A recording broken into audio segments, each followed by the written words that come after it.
पंजाब के लोगों का भारतीय जनता पार्टी को विजयी बनाने का जो जोम और जुस्सा देखा है वो वाकई अद्भुत है भाइयों, अद्भुत है। मुझे उत्तर प्रदेश में भी पहले दूसरे चरण में कई स्थानों पर जाने का अवसर मिला और जैसा 2 चरणों में मैंने देखा है, तीसरे चरण के भी कुछ कार्यक्रम किए। मैं देख रहा हूं कि हर चरण में एक से बढ़कर एक ऐसे जनता जनार्दन का समर्थन बढ़ता ही चला जा रहा है। मैं उत्तर प्रदेश के लोगों का इसलिए हृदय से बहुत बहुत धन्यवाद करता हूं। मैं प्रशासन को भी अभिनंदन करता हूं क्योंकि उत्तर प्रदेश में शांतिपूर्ण चुनाव करवाना ये बहुत बड़ी सौगात है और इसलिए प्रशासन के भी लोग, सुरक्षा बल, सभी अभिनंदन के अधिकारी हैं। आज यहां बांदा सहित आसपास के जिलों के हजारों साथी भी यहां पहुंचे हैं। झांसी, ललितपुर, हमीरपुर, महोबा और रायबरेली से भी हजारों मतदाता टेक्नोलॉजी के माध्यम से वर्चुअली बहुत बड़ी मात्रा में आज हमारे साथ इस कार्यक्रम में जुड़े हुए हैं। मैं दूर दूर देख रहा हूं और जहां हेलीकॉप्टर लैंड किया उसके भी चारों तरफ मैंने देखा, कहीं पर पैर रखने की जगह नहीं है।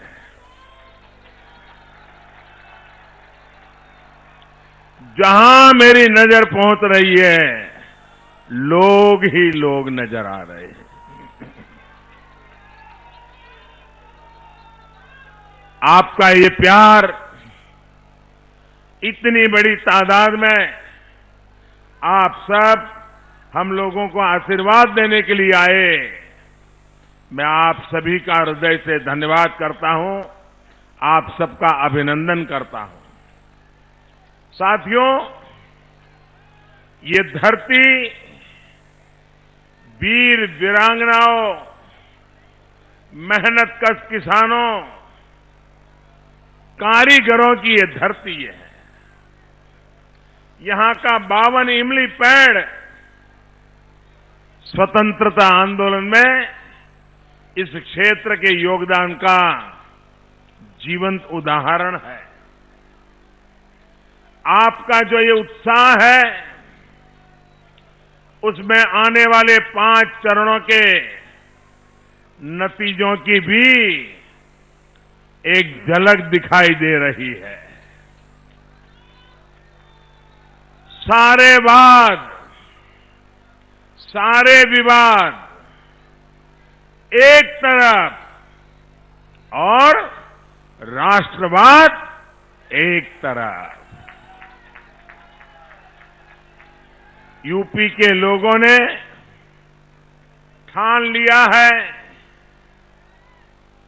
कि होली आने से पहले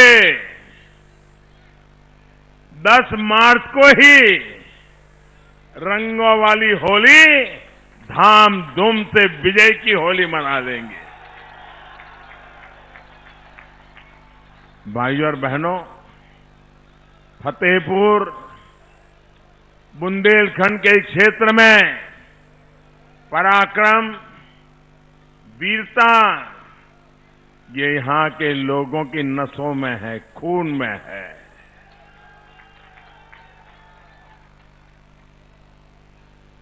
देश का सामर्थ्य बढ़ता देखकर यहां के लोगों का उत्साह बढ़ जाता है, लेकिन ये जो यूपी के घोर परिवारवादी हैं, उन्हें देश का पराक्रम कभी अच्छा नहीं लगा। देश कुछ भी अच्छा करता है, ये परिवारवादी उस पर सवाल उठाते हैं। आप देखिए, ये कोरोना की भयंकर महामारी 2 साल हो गए, पूरी दुनिया को अपनी चपेट में ले लिया है। पूरी मानवता को संकट में डाला हुआ है। ऐसी भयंकर महामारी के बीच हम एक एक जीवन बचाने के लिए 2 साल से दिन रात काम कर रहे हैं, कोशिश कर रहे हैं। अब भारतीय जनता पार्टी सरकार में आपके आशीर्वाद से हमें देश की सेवा करने का मौका मिला है। ये भाजपा सरकार देश को मुफ्त टीका लगा रही है, वैक्सीनेशन हो रहा है, घर घर एक एक व्यक्ति को डोज मिल जाए, टीका लग जाए, इसके लिए पूरी मेहनत करती है। भाइयों बहनों, आप सबको टीका लगा है? जरा हाथ ऊपर करके पूरी ताकत से बताइए, टीका लगा है? सबको टीका लगा है? क्या आपसे किसी ने टीके का पैसा लिया है क्या? आपको कोई खर्चा करना पड़ा है क्या? ये भारत सरकार ने आपकी चिंता की है कि नहीं की है? इतने बड़े संकट से आपको रक्षा कवच दिया है कि नहीं दिया है? इतना बड़ा सेवा का काम, इतना बड़ा पवित्र काम, सच्चे अर्थे मानव की जिंदगी बचाने का, मानवता का काम, लेकिन ये परिवारवादी क्या बोल रहे हैं? ये तो भाजपा का टीका है। भाइयों बहनों, आपको जब टीका लगाया तो किसी ने कहा था कि भाजपा का टीका है। अरे तो कोरोना से बचने का टीका है। जब यूपी के लोगों ने इनकी बात अनसुनी कर दी, और कभी कभी तो मुझे लगता है कि टीके से 2 लोग डरते हैं, टीके से 2 लोग डरते हैं, एक कोरोना वायरस और दूसरे ये टीका विरोधी लोग।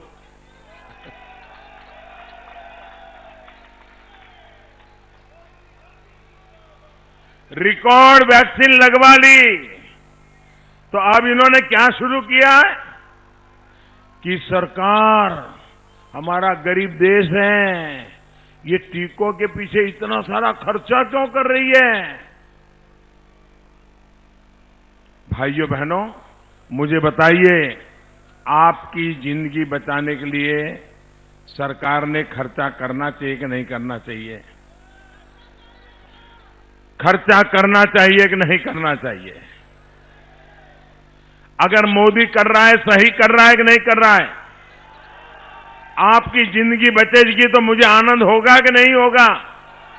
मुझे खुशी होगी कि नहीं होगी? आप लोगों ने मुझे इतना बड़ा प्यार दिया, सम्मान दिया, आपको मुझे इतना बड़ा पद दिया, मुझे आपके लिए काम करते रहना चाहिए कि नहीं रहना चाहिए? अब देखिए, ये टीका हमारे देश के वैज्ञानिकों ने कितनी मेहनत करके तैयार किया, लेकिन ये ऐसे राजनीति में लिपटे हुए लोग हैं, ऐसे परिवारवाद में फंसे हुए लोग हैं कि इनको टीके से भी समस्या, योगी से भी समस्या, मोदी से भी समस्या, टीके से भी समस्या। भाइयों और बहनों, भाजपा की डबल इंजन की सरकार पिछले 2 सालों से गरीबों को मुफ्त राशन दे रही है। दुनिया के बड़े बड़े देश अपने नागरिकों की इतनी व्यवस्था नहीं कर पाए। धनी देश, संपन्न देश, वे भी वो काम नहीं कर पाए, वो भारत जैसे देश ने करके दिखाया है। 2 साल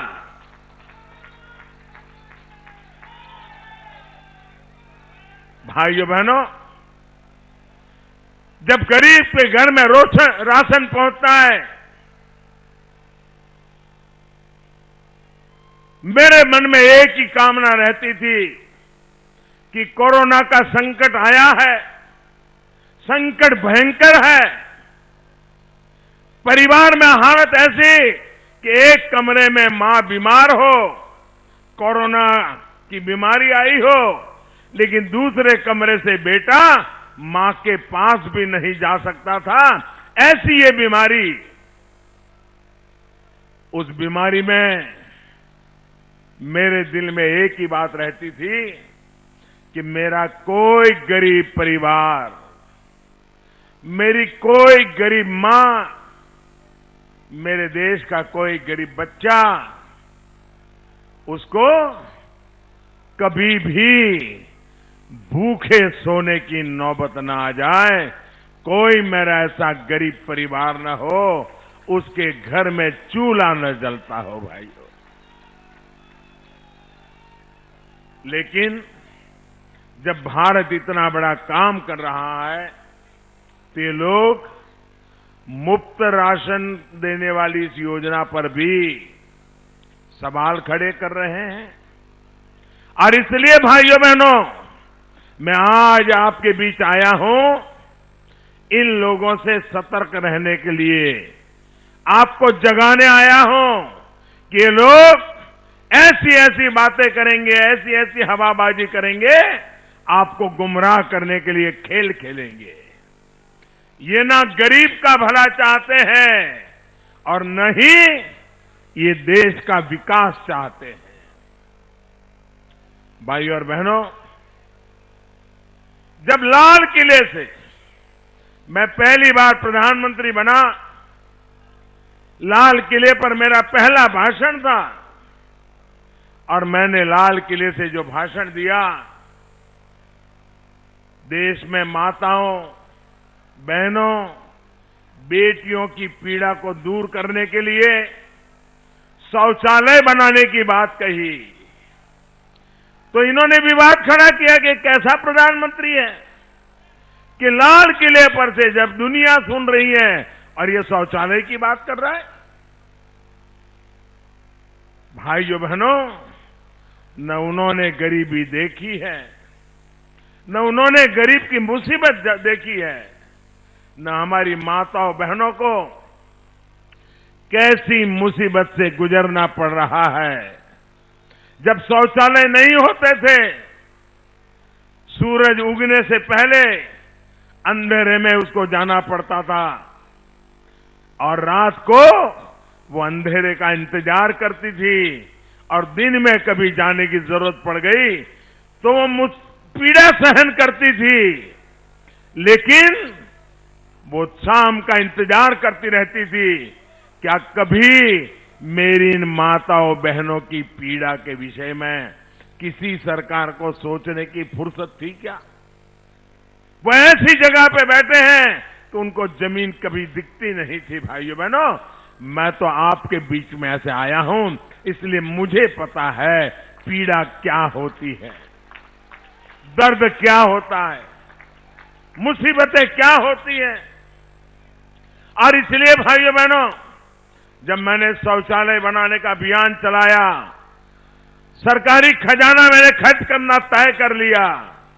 मैंने कहा जिसको मेरी आलोचना करनी है करेंगे, जिसको मुझे नीचा दिखाने का प्रयास करना है वो करते रहेंगे, लेकिन मैं हिंदुस्तान में मेरी माताओं बहनों के लिए शौचालय के अभियान को चलाऊंगा। आज गांव-गांव, घर-घर शौचालय बने और मैं तो मेरे उत्तर प्रदेश की बेटियों का हृदय से अभिनंदन करना चाहता हूं, क्योंकि मेरी उत्तर प्रदेश की बेटियों ने जब ये शौचालय बना रहे थे तो मैं एक स्थान पर खुद शौचालय बनाने के काम में हिस्सेदार बनने के लिए गया था। तो वहां मुझे बताया गया कि हमने तो इसका नाम इज्जतघर रखा है। मेरी बेटियों ने मुझे कहा ये शौचालय सिर्फ नहीं है, कि हम बहन बेटियों के लिए इज्जतघर है। जिस प्रदेश में ऐसी उम्दा सोच हो भाइयों बहनों, उस प्रदेश के लिए, उस देश के लिए जी जान से काम करना ये मेरा सौभाग्य है दोस्तों, मेरा सौभाग्य है। केंद्र सरकार ने जब 3 तलाक के विरुद्ध कानून बनाया तो एक कानून के खिलाफ ये पूरे सारे कुनबा उसके खिलाफ हो गया, 3 तलाक के समर्थन में खड़े हो गए। मैं तो हैरान हूं, 21 सदी में जी रहे हैं, एक कितने स्वार्थ में डूबे हुए हैं कि जो लोग उनको वोट देते हैं उनका भला भी नहीं सोच पाते हैं। ऐसे लोगों पे कभी भरोसा किया जा सकता है क्या? ऐसे लोगों पे भरोसा किया जा सकता है क्या? मेरी मुस्लिम माताओं बहनों, छोटी छोटी बात में 3 तलाक हो गई छुट्टी। वो बेटी बेचारी कहां जाएगी? उस पिता का कल्पना कीजिए कि कितने उत्साह उमंग के साथ बेटी को शादी करके भेजी हो और 3 तलाक कह करके उसको घर वापस भेज रहे, साथ में 1-2 बच्चे लेकर के आ जाएं। उस बूढ़े मां बाप का क्या हाल होता होगा जिनको ये झेलना पड़ता होगा। उस भाई का क्या हाल होता होगा जिसकी बहन वापस आई है। उस मां का क्या हाल होता होगा कि जिसकी बेटी ससुराल से अब लौट के आई है, उसकी जिंदगी कैसे बीतेगी? क्या मुझे बताइए, इन माताओं बहनों की रक्षा मुझे करनी चाहिए कि नहीं करनी चाहिए? इनका भला करना चाहिए कि नहीं करना चाहिए? क्या मैं सिर्फ वोट का ही सोचता रहूं, कुर्सी का ही सोचता रहूं कि देश का भी सोचूं कि न सोचूं? लेकिन भाइयों बहनों, इनको तो 3 तलाक में भी विरोध था। आज मुझे हिंदुस्तान के हर कोने में से मेरी मुस्लिम बहन बेटियां जो आशीर्वाद दे रही हैं, क्योंकि उनके जीवन की रक्षा का मैंने बहुत बड़ा काम किया है। भाइयों बहनों, हमारे देश में गरीबी से लड़ने की ताकत, जब तक हम गरीब को सशक्त नहीं करेंगे ना, नहीं आने वाली है। नारे तो बोलते रहेंगे गरीबी हटाओ, गरीबी हटाओ। जब तक गरीब सशक्त नहीं होता है, गरीबी खत्म नहीं हो सकती है। और जिस दिन गरीब सशक्त हो जाता है ना, वो भी गरीबी को खत्म करने के लिए हमारा सिपाही बन जाता है। और इसके लिए उस परिवार की गरीब मां का सशक्तिकरण, अगर गरीब मां को ताकत मिल गई ना, आप देख लीजिए, गरीबी को सामने लड़ने के लिए पुरुष के पास समय बच जाएगा, वो मेहनत करेगा और दोनों मिलकर के देखते ही देखते गरीबी से बाहर आ सकते हैं। और सरकार का ये काम है और ये काम करने के लिए आपने मुझे बिठाया है। गरीबों का भला करने के लिए आपने मुझे बिठाया है। भाइयों बहनों को मुफ्त गैस कनेक्शन हो, हर घर बिजली हो, हर गांव तक सड़क हो, पढ़ाई हो, दवाई हो, कमाई हो, सिंचाई हो। गरीब के लिए हम जो भी काम करें, ये परिवारवादियों को, जिन्होंने गरीबों को वोट बैंक बना के रखा था, उनकी नींद हराम हो गई है कि हमने तो नारे दे करके उनको पकड़ के रखा। ये मोदी शौचालय दे रहा है, ये मोदी घर दे रहा है, ये मोदी गैस का कनेक्शन दे रहा है, ये मोदी बैंक के खाते लगा रहा है, ये मोदी बच्चों को पढ़ाई के लिए व्यवस्था कर रहा है, ये मोदी मुफ्त में बीमार हो गए तो दवाई की व्यवस्था करता है। इनको लग रहा है कि उनकी वोट बैंक जा रही है।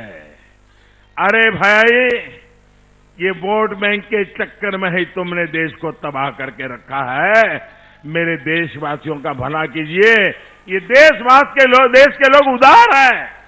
अगर हम सच्चे अर्थ में काम करते हैं तो आशीर्वाद देते हैं। लोग कहते थे कि उत्तर प्रदेश में तो एक बार सरकार बनती है, दूसरी बार बदल जाती है, और कुछ लोग तो इसलिए सपने देखते रहते हैं कि वैसे भी बदलना ही है। अब तो उत्तर प्रदेश ही बदल गया है। उत्तर प्रदेश ने तो 2014 में हमें समर्थन दिया, 2017 में दिया, 2019 में दिया, और इसलिए वो पुराने वाली थियरी उत्तर प्रदेश ने खत्म पहले से ही कर दी है। और इसलिए 2022 में भी भारतीय जनता पार्टी विजयी होकर के रहेगी। ये मैं आप में से देख रहा हूं, आपके उत्साह में से देख रहा हूं।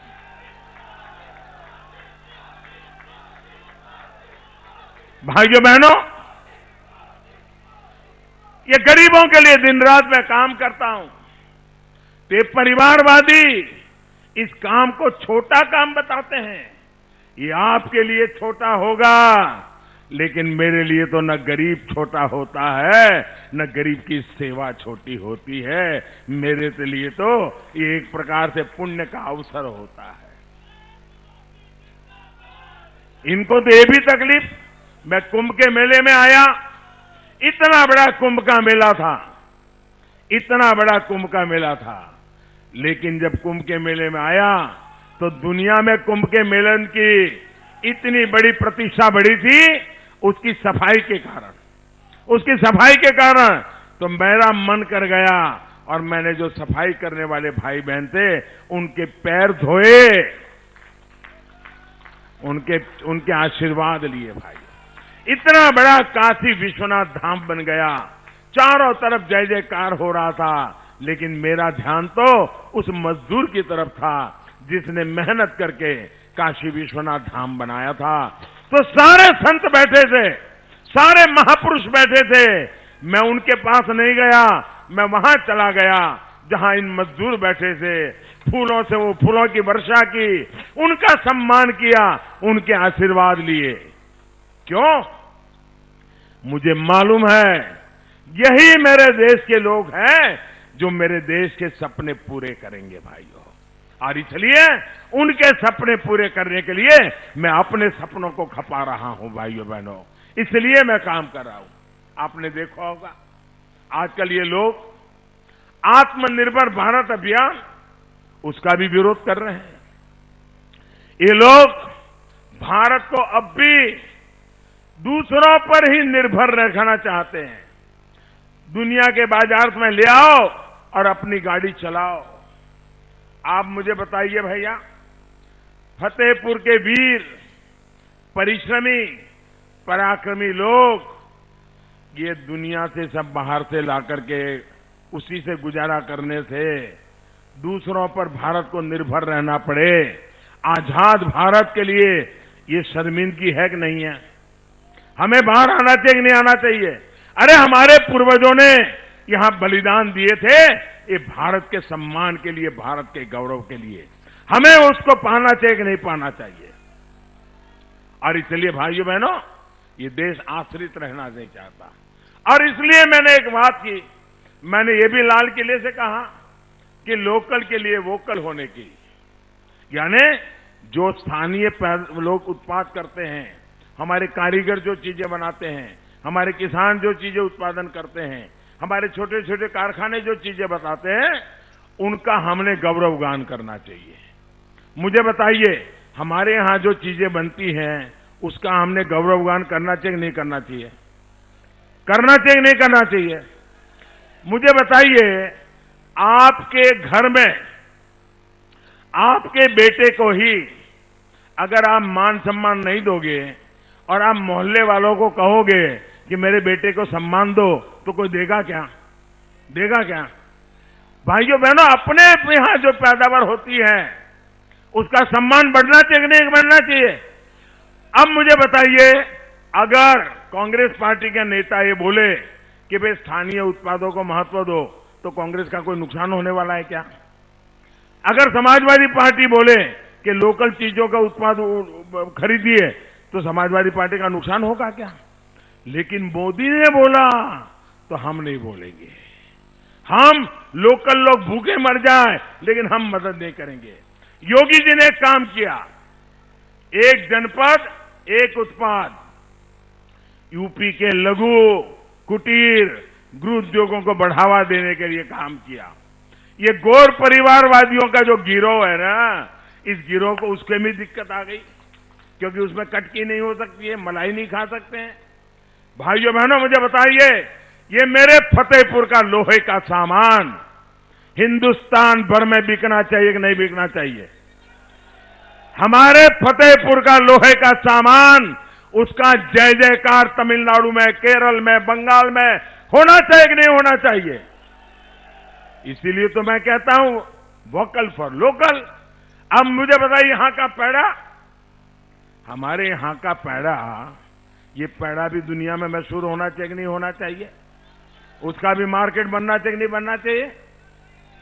यहां जो हमारा बेडशीट, क्या ये बेडशीट जो बनती है वो भी हिंदुस्तान के बाजार में बिकनी चाहिए कि नहीं बिकनी चाहिए? यहां के लोगों को ज्यादा काम मिलना चाहिए कि नहीं मिलना चाहिए? हमारे बांदा के सजर पत्थर की कलाकारी को विश्व भर में पहचान दिलानी चाहिए कि नहीं दिलानी चाहिए?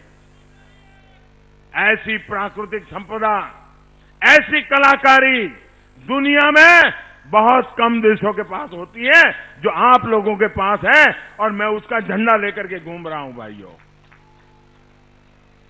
साथियों, ये हमारा बुंदेलखंड, ये बुंदेलखंड तो अपने खिलौने के लिए, हथकरघा हस्तशिल्प की अपनी समृद्ध परंपरा के लिए मशहूर रहा है। हमारे जनजातीय बहन भाइयों का हस्तशिल्प तो पूरी दुनिया में सचमुच में श्रेष्ठ है। हमारी सरकार ने देश में ही खिलौने बनाने वालों को प्रोत्साहन देने के लिए, अपने कारीगरों को बढ़ावा देने के लिए विशेष योजना शुरू की है। और इसके साथ बच्चों के मन में संस्कार भी है। बचपन में अगर उसके दिमाग में विदेशी खिलौना घुस गया ना, तो जिंदगी भर उसको विदेशी चीजों का मोह रहेगा, हिंदुस्तान की चीज पसंद नहीं आएगी।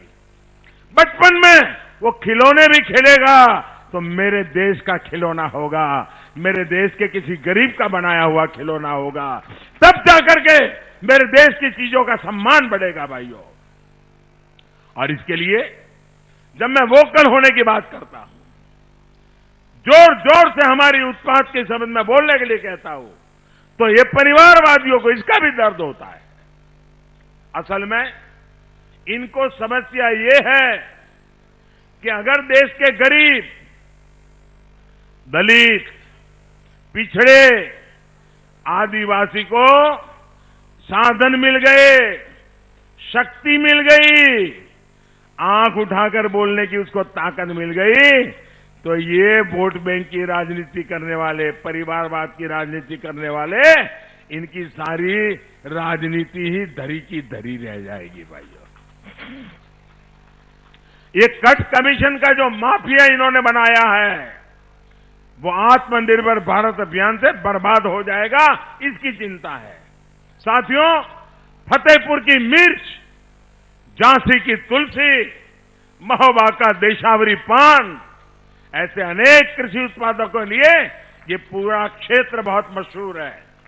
विशेष रूप से छोटे किसानों के लिए ऐसी फसलें सम्मान और समृद्धि देने वाली है। आप बताइए, दशकों तक बार बार ये गौर परिवारवादी यहां सत्ता में आए, इन्होंने इन फसलों के लिए, छोटे किसानों के लिए कुछ भी किया क्या? आज हम बीज से बाजार तक किसानों के लिए नई व्यवस्थाएं बना रहे हैं। किसानों के बैंक खाते में सीधे हजारों रुपये भेज रहे हैं, वरना इन्होंने तो किसानों के नाम पर झूठी घोषणाएं करके अपने परिवार, अपने नाते रिश्तेदारों की ही तिजोरियां भरी हैं। ऐसे घोर परिवारवादियों को अब यूपी की सत्ता के आसपास भी फटकने नहीं देना है।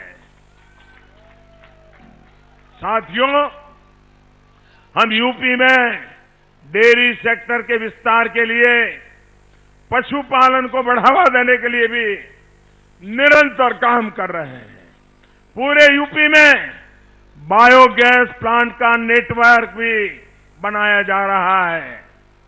जो डेयरी प्लांट है वो गोबर से बनी बायोगैस से बिजली बनाए, इसकी व्यवस्था की जा रही है। हमारा प्रयास है कि दूध न देने वाले जो बेसहारा पशु हैं, उसके गोबर से भी पशुपालक को इनकम हो, अतिरिक्त कमाई हो, इस दिशा में हम काम कर रहे हैं। यूपी में बेसहारा पशुओं के लिए गौशालाओं के निर्माण का काम भी किया जा रहा है। 10 मार्च को दोबारा सरकार बनने के बाद ऐसे कार्यों को और गति दी जाएगी ताकि बेसहारा पशुओं से होने वाली परेशानी कम हो। आपका जो संकट है उसको हम दूर कर पाए, ये हम चिंता करते हैं। साथियों, फतेहपुर के लोग कभी नहीं भूल सकते हैं कि पिछली सरकार के लोग यहां कैसे कैसे दबंगई करते थे।